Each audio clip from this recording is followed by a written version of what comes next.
अब यहाँ भी लोबान, यहाँ तमिलनाडु के जो मैंने देखे मुस्लिम इतने रिच और पढ़े लिखे नहीं है, बिल्कुल नॉर्थ इंडिया टाइप के अंदर ही है।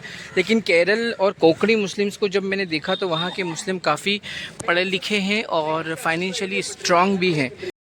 अस्सलाम वालेकुम वीवर्स, तो अभी मैं आ गया हूँ हज़रत शादुल हमीद रहमतुल्लाह अलैह की दरगाह पर। अचुप्पा नायक ने आपके रोज़े का निर्माण करवाया था।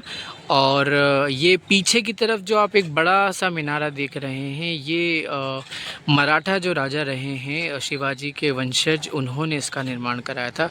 अच्युतप्पा नायक जो थे, उनकी तबीयत बहुत ज़्यादा ख़राब थी, उन्हें शिफ़ा नहीं हो रही थी, तो आप रहमतुल्लाह अलैह के दुआओं से शिफ़ा हुई, तो उन्होंने आपके मुरीद बने और काफ़ी हद तक इस्लाम का सच्चे धर्म के प्रचार में आपकी मदद की।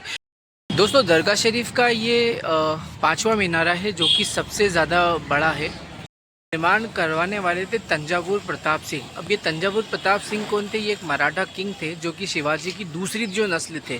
जैसे उनके एक बेटे, एक नस्ल, एक बीवी से जो नस्ल थी वो संभाजी वाली थी, और ये वाली जो थी ये इनकी दूसरी बीवी से थी। तो ये तंजावुर प्रताप सिंह मराठा दूसरी जो आप शिवाजी की दूसरी नस्ल थे उनमें से थे। तो ये निर्माण उन्होंने कराया था, और वो भी बुज़ुर्ग रहमतुल्लाह अलैह के बहुत ज़्यादा चाहने वाले थे।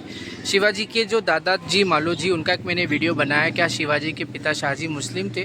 तो मालोजी शाह शरीफ रहमतुल्लाह अलैह के बहुत बड़े चाहने वाले थे। ऐसे बहुत सारे मैंने मराठाओं के वीडियो बनाए हैं, जैसे कि नागपुर के जो मराठा रहे हैं वो बहुत ही बड़े बाबा ताजुद्दीन के चाहने वाले थे। ऐसे ही जो इंदौर के होलकर राजवंश के थे वो इमाम हुसैन के चाहने वाले थे। और ये सभी डिस्क्रिप्शन के अंदर मैंने लिंक दे रखी है, जो दरगाह के निर्माण जितने भी मराठों ने करवाए थे। तो ये सबसे बड़ा मीनारा है, और ये द्राविड़ स्टाइल के अंदर 5 मीनारे हैं। सरकार जो नागौर शरीफ के बुज़ुर्ग हैं शादुल हमीद रहमतुल्लाह अलैह सैयद, उनका ये मज़ार के बिल्कुल बाहर वाला हिस्सा है। दोस्तों, ये जो सबसे बड़ा मीनारा है ये बिल्कुल मेन मार्केट के अंदर है, और ये मेन मार्केट बिल्कुल जैसे नॉर्थ इंडिया के अंदर मार्केट्स होते हैं दरगाह के सामने, और बहुत ज़्यादा संकुचित गलियाँ होती है, ट्रैफिक बहुत होता है, बिल्कुल उसी अंदाज़ में है। और सामने की तरफ मेन दरगाह शरीफ का ये गेट है जो द्रविड़ स्टाइल के अंदर बना हुआ है। और यहाँ से आप देख सकते हैं कि यहाँ तमिलनाडु के जो मैंने देखे मुस्लिम इतने रिच और पढ़े लिखे नहीं है, बिल्कुल नॉर्थ इंडिया टाइप के अंदर ही है। लेकिन केरल और कोंकणी मुस्लिम्स को जब मैंने देखा तो वहाँ के मुस्लिम काफ़ी पढ़े लिखे हैं और फाइनेंशियली स्ट्रॉन्ग भी हैं। तो यहाँ बहुत सारे, यहाँ पर आपको बिल्कुल साउथ जो नॉर्थ इंडिया के अंदर बहुत सारे लोग आपको जो होमलेस मिल जाएंगे, और वैसा ही यहाँ पर भी है कि आपको बहुत सारे लोग होमलेस मिल जाएंगे भीख मांगते हुए और ये सब चीज़ करते हुए। तो दोस्तों, ये दरगाह शरीफ का मेन गेट है, और यहाँ भी कुछ शॉप्स वगैरह हैं। और यहाँ से जब आगे की तरफ हम बढ़ते हैं तो फिर सरकार रहमतुल्लाह अलैह का रोज़ा आता है, जो मैंने आपको आगे पहले दिखाया था।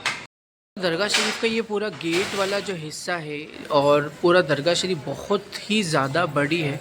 और इस पूरी दरगाह शरीफ का जो निर्माण करवाने वाले थे वो अचुप्पा नायक करके एक नायक डायनेस्टी जो रही है उसके राजा थे, उन्होंने ये पूरा निर्माण करवाया था। अभी फ़िलहाल यहाँ धूप और बारिश के वजह से इस तरह से यहाँ शेड लगा दिए गए हैं। और ये जो सामने देख रहे हैं ये है इस जो मज़ार मुबारक का दूसरे वाला, यहाँ पर आप देख रहे हैं मीनारा। और वो जो आप देख रहे हैं जो झंडा है वो मराठी और वैदिक स्टाइल का झंडा लगा हुआ है, जिसके अंदर इस्लामिक तरीके से उस पर चाँद और ग्रीन कलर लिया गया है। तो वो इस्लाम का झंडा तो वैसे सफ़ेद ही है और ग्रीन भी नहीं है, और बिल्कुल इस्लामिक झंडा ही कह सकते हैं। और अंदर की तरफ भी यहाँ भी चादरें पेश की जाती हैं नॉर्थ इंडिया की तरह, लेकिन केरल के अंदर बहुत सारी ऐसी दरगाहें वहाँ पर चादर पेश नहीं की जाती है। और ये सरकार का मेन रोज़ा है। यहाँ जैसा कि मैंने बताया था कि यहाँ का एक रिवाज है कि बंद हो जाता है 7 बजे के बाद में। तो ये सरकार के रोज़े में जाने के अलग अलग रास्ते हैं। ऊपर ये कांच के काम किए गए हैं, कुछ इस अंदाज़ के अंदर ये बाहर वाले हिस्से हैं। और जैसा कि मैं बता रहा था कि अलादीन वाला फ़ील आता है, तो आप चलते चले जाएं दोस्तों, ये ख़त्म ही नहीं होता है। मैं थोड़ा सा भटक सा गया था शुरू में जब आया था, तो मुझे लग रहा था कि मैं कहाँ आ गया हूँ। साउथ इंडियन स्टाइल के अंदर यहाँ दिया सरकार के यहाँ रोज़े के यहाँ पर लगाया गया है। यहाँ से ये बाहर की तरफ रास्ता जाता है, तो बिल्कुल ये इस तरह से फ़ील आ रहा था कि अगर आप देखें तो एक ज़माना अगर मुस्लिम डेवलप होते और इस तरह के जो ये आर्किटेक्ट हैं ये सिर्फ मुस्लिम्स के अंदर ही होते हैं।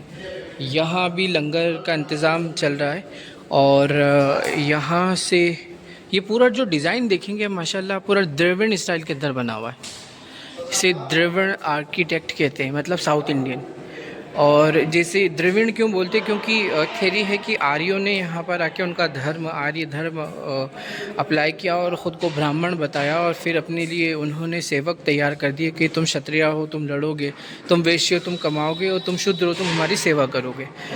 तो द्रविड़ अभी भी बहुत सारे ऐसे हैं जो आर्यों के धर्म को, वैदिक धर्म को नहीं मानते हैं। और यहाँ जब आप साउथ इंडिया में आएंगे ना, तो यहाँ पर बहुत सारी बसेस के अंदर इस्लाम धर्म का जो प्रतीक है, मक्का, मदीना और गुंबद खजरा, वो लगा रहता है। हज़रत ईसा अलैहिस्सलाम क्राइस्ट का जो, पर बहुत सारे होमलेस लोग हैं। होमलेस लोगों के अलावा बहुत सारे जो मेंटल डिजीज़ से पीड़ित हैं वो लोग हैं। और इस तरह के बहुत सारे कई लोग जो जॉबलेस हैं वो लोग भी यहाँ पर हैं। अब यहाँ भी लोबान और इस तरह की सभी चीज़ों के लिए चार्जेस लिए जा रहे हैं, बिल्कुल नॉर्थ इंडिया की तरह कि दिया जलाने का पैसा अलग और लोबान जलाने का पैसा अलग, और ये इस तरह की सारी चीज़ें हैं। तो ये सामने की तरफ जो है ये रोज़ा मुबारक है, और यहाँ तो ये दरगाह के डोनेशन के लिए घड़ा रखा हुआ है। अब आगे की तरफ जब हम बढ़े तो सरकार रहमतुल्लाह अलैह का रोज़ा मुबारक है, और जो मैंने आपको मेन गुंबद बनाया था, ये मेन गुंबद है आप रहमतुल्लाह अलैह का सामने की तरफ। और यहाँ से बाहर जाने का रास्ता है, और इस साइड से भी ये बाहर जाने का रास्ता है। तो ऐसे कई सारे गेट हैं। और आप बुज़ुर्ग रहमतुल्लाह अलैह का ये जो आप देख रहे हैं ये है घड़ा, और सामने की तरफ 7 बजे के बाद में रोज़ा मुबारक खुलेगा। और यहाँ से भी कुछ लोग ज़ायरीन जो हैं वो मतलब फ़ातिहा वगैरह पढ़ते हैं, और इतनी जगह पर अलाउड है, उसके बाद अंदर जाना अलाउड नहीं है। और दोस्तों यहाँ भी ये तावीज़ वगैरह, जब बिल्कुल सरकार के रोज़े के सामने तावीज़ और बहुत सारी चीज़ें आपको यहाँ पर मिल जाती हैं। और ये बिल्कुल वजह यही है कि जब एजुकेशन नहीं होता है ना, तो इस तरह की चीज़ें फलती फूलती हैं।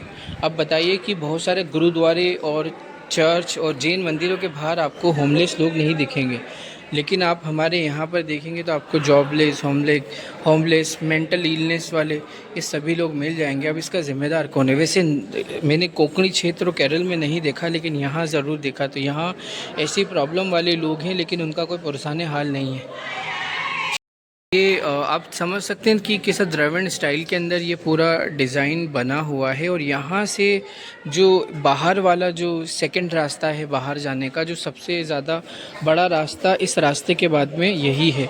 अब यहाँ से आप देख सकते हैं कि आप बुज़ुर्ग रहमतुल्लाह अलैह के यहाँ पे कितने सारे होमलेस, जॉबलेस, मेंटल इलनेस वाले लोग हैं। अब उनके लिए यहाँ कोई कुछ करने वाला नहीं है, क्योंकि मुस्लिम्स में वेलफेयर ऑर्गेनाइजेशंस तो हैं, लेकिन वो खुद सैलराइड ऑर्गेनाइजेशन है कि वो जो वेलफेयर कमेटीज़ हैं, अगर वो सैलराइड लोगों की सैलरी रोक दी जाए तो वो सेवा करना बंद कर देंगे।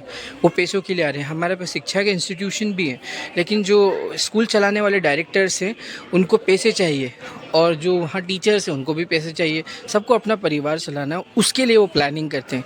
तो हमारे यहाँ पर जो है कि वो प्लानिंग्स नहीं होती है दोस्तों कौम के लिए, कि हमारे यहाँ पर तो एक ये है कि हमारा तो ओल्ड एज होम का कॉन्सेप्ट ही नहीं है।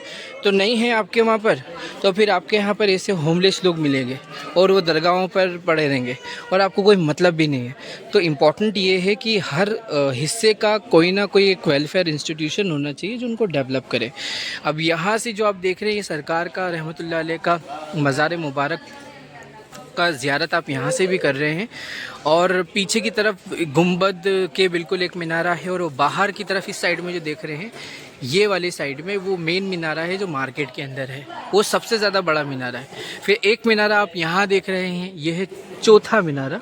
और इसी के बाद में आपको मैं दिखाऊं तो वहाँ से वो बाहर वाले के पास में एक और आपको मीनारा दिखेगा। वो इस तरह से 4 मीनारे हो जाते हैं, 1 2 3, और ये 4th वन, और जो 5th मीनारा है वो आपको यहाँ पर दिख जाएगा। तो दोस्तों ये जो 4 मीनारे हैं ये बिल्कुल सरकार के रोज़े के चारों ओर बने हुए हैं, और जो 5वां मीनारा है जो आपको यहाँ से दिख रहा है वो सरकार के रोज़े के बाहर बना हुआ है, और वो सबसे बड़ा मीनारा है। और ये सरकार का रोज़ा लगभग ये मान लीजिए कि इतनी ही हिस्से में फैला है, लगभग अजमेर शरीफ जितना एरिया के अंदर पूरा कंस्ट्रक्शन वाला काम है। अब ये नहीं मालूम है कि ये जो इस तरह की इनको मस्जिद कहा जाए या सराय हैं या क्या है, एक तरह के रुकने के इंतज़ाम है। यहाँ पर बहुत सारे लोग रुकते हैं और महीनों महीनों यहाँ पर रुके रहते हैं, कई कोई तो सालों रहते हैं, क्योंकि उनका कोई पुरसाने हाल नहीं है और मुस्लिम्स की कोई ऐसी ऑर्गेनाइजेशन है नहीं। इसके अलावा मैंने यारवाड़ी दरगाह का बनाया है, वहाँ तो मेंटल इलनेस के बहुत लोग हैं, जैसे मैंने जावरा और इसके अलावा जो है महसाणा जो गुजरात के अंदर है वहाँ का बनाया है। अब बहुत सारे लोग वहाँ करामतें और इस तरह की वहाँ पर फेज़ होता है, लेकिन इसका मतलब ये नहीं है कि कोई इस तरह से अनाथों की तरह और बिल्कुल इस तरह से बस पड़े हुए हैं। तो दोस्तों एक लेवल होता है दूसरी भी कौमों के अंदर, हमारे यहाँ पर नहीं है, क्योंकि हमारा प्लानिंग्स नहीं है इन लोगों के लिए। हमारे यहाँ पर प्लानिंग्स किस लिए कि अपने बच्चों को कौन से कॉन्वेंट स्कूल के अंदर पढ़ाना है और उसको क्या बनाना है, उसके बिज़नेस का क्या इंतज़ाम करना है, बस यही प्लानिंग्स मुसलमानों में रहती है। इस तरह की प्लानिंग्स मुसलमानों में होगी तो फिर वहाँ पर जॉबलेस, मेंटल इलनेस, होमलेस ये सब लोग ऑटोमेटिकली तैयार हो जाएंगे। तो और बुज़ुर्गान दीन तो जब हयात थे तब भी सेवा करते थे, जब नहीं है तो उनके नाम पर उन लोगों को खाना मिल ही जाता है, रहने को मिल ही जाता है। उन्होंने अल्लाह के लिए अपने घर बार, अपने सपनों को ख़त्म किया और उसके बाद पर्दा करने के बाद भी लोगों के लिए जी रहे हैं। तो उनकी करामतों का मकसद जो है ना, वो ये नहीं था कि वो अपने आप को सुपर पावर बनाने वाले थे, या वो करामत के ज़रिए से क्या है कि आप डेवलप हो जाएं। उनका मकसद ये था कि जिस तरह से उन्होंने कुर्बानियाँ दी हैं, जिस तरह से उन्होंने सेवा की है, जैसे उन्होंने लोगों के लिए काम किया है, क्यों किया? अल्लाह के लिए किया है, तो हम लोग भी वैसा ही करें। तो ये सरकार का रोज़ा मुबारक के पास में फिर यहाँ अभी जो है रेनोवेशन का काम चल रहा है और ये लास्ट एक और गेट है इस साइड में। तो इस तरह से कई सारे दरगाह शरीफ में आने के गेट हैं और ये पूरा सरकार का जो रोज़ा मुबारक है उसके बाहर ये अभी काम चल रहा है। मैं आपको उस तरफ ले जाता हूँ जो सरकार रहमतुल्लाह अलैह के रोज़ा मुबारक के पीछे वाले हिस्से में एक फ़ेमस तालाब है और वहाँ की मैं आपको अभी ज़ियारत कराता हूँ। वहाँ रोज़ा मुबारक वाला मेन हिस्सा जहाँ से मैंने आपको ज़ियारत कराई थी वो वाला हिस्सा दोबारा से है और यहाँ से मैं बाहर की तरफ जा रहा हूँ और आपको मैं उसके बाद जो ज़ियारत कराऊँगा उस तालाब की, और ये वही सराय वगैरह टाइप के कुछ हिस्से हैं और ये ऊपर की तरफ मीनारा। यहाँ से मैं लास्ट वाली तरफ से बाहर जा रहा हूँ मुबारक से, बस मैं यहाँ से बाहर की तरफ जा रहा हूँ हज़रत शादुल हमीद रहमतुल्लाह अलैह के, और कई सारे दरवाज़े हैं। अच्छा, साउथ के मुस्लिम स्पेशली जो तमिलनाडु के और केरल के हैं वो उनकी लैंग्वेज ही प्रीफर करते हैं, मतलब ये दक्कन का हिस्सा नहीं होता। यहाँ तमिल और अगर केरला में जाए तो मलयालम का ही इस्तेमाल किया जाता है। तो दोस्तों ये मेन गेट है पीछे वाले हिस्से का सरकार रहमतुल्लाह अलैह का, और यहाँ आप देख सकते हैं कि बिल्कुल आपको नॉर्थ इंडिया की बैकवर्डनेस यहाँ दिख जाएगी और हर तरफ ही दिख जाएगी।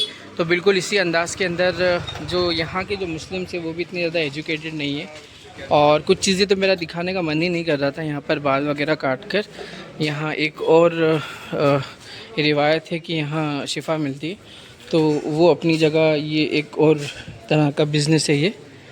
और यहाँ से जब हम जाएं तो ये यहाँ से जा सकते हैं। बता रहा था कि ये तालाब है और इसके क्लीनेस की बहुत ज़्यादा ज़रूरत है। यहाँ बहुत गंदगी है, मैनेजमेंट की बड़ी प्रॉब्लम है, और मैनेजमेंट वही होता है जब एजुकेशन नहीं होता है, जहाँ पर वहाँ मैनेजमेंट ख़राब होता है। और एजुकेशन होगा तो सही तौर से जो मैनेजमेंट क्लीनेस का हो या फिर रेनोवेशन का हो या और भी जो चीज़ें हैं कंस्ट्रक्शन का हो, वो सभी प्रॉपर होते हैं। और यही वजह है कि अब देखिए कि ये पानी कितना गंदा है। सीढ़ियाँ तो इस तरह से बनाई गई थी कि यहाँ पर लोग आएँ गुस्ल करें, लेकिन हालात देखकर बड़ा अफसोस हो रहा है कि कितने बुरे हाल हैं। साउथ इंडिया के अंदर तमिलनाडु के Muslims are not rich and educated, और ये अपने आप में एक बड़ी बात है कि साउथ के मुस्लिम्स के बारे में जितना सोचा था इस लेवल पर तमिलनाडु के लोग तो नहीं हैं। बिल्कुल वैसा ही है जो कर्नाटका के अंदर है या फिर आंध्रा के अंदर। अभी मैं गया नहीं हूँ, आंध्रा में जाने वाला हूँ, तो तेलंगाना में मैं देख चुका हूँ कि यही हाल है। लेकिन सिर्फ़ और सिर्फ अगर बात की जाए कोंकणी और मलयाली मुस्लिमों की तो काफ़ी हद तक बहुत डेवलप है। सो फ्रेंड्स, ये व्लॉग था हज़रत शादुल हमीद रहमतुल्लाह अलैह के मज़ार मुबारक का। आप देख सकते हैं कि सामने की तरफ बच्चे जो हैं वो उस गंदे पानी से ही मुंह धो रहे हैं और ये अभी इतने ज़्यादा बुरे हालात हैं कि लोग अभी उसका यूज़ ही नहीं समझ पा रहे हैं। तो दोस्तों, as I tell you in my all videos that I'm traveling all over India just to tell you the real history of all Sufyan Sultan, political situation of Muslims. So many times I tell you that please like my video, share my video or subscribe my channel. Thank you for watching. Keep smiling. Jazakallah khaira. Assalamu alaikum wa rahmatullahi wa barakatuhu.